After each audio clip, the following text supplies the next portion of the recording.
Hey y'all, so this is where all of that led me.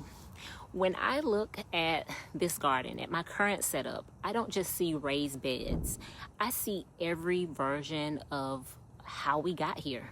I see the flowers my son brought home from Lowe's, learning deer resistance, figuring things out on a balcony, buying that very first arrow garden, and going down the hydroponics rabbit hole. And of course, starting over more than once. This setup is our setup. It's what we chose to fit our story. We chose metal beds because we were done rebuilding with wood.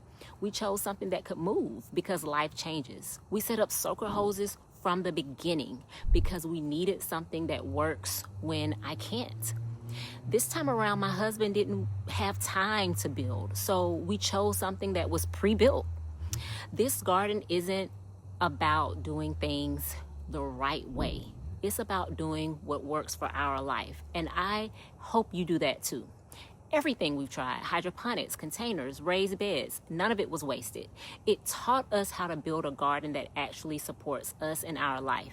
And when I look at all of this, it always comes back to this thing that I say, first flowers, then fruit. I started gardening with flowers, just trying things, just learning how flowers work, soil, all of the composition.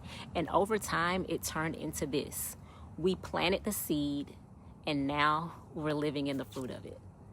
I'll holler at y'all later. Happy gardening.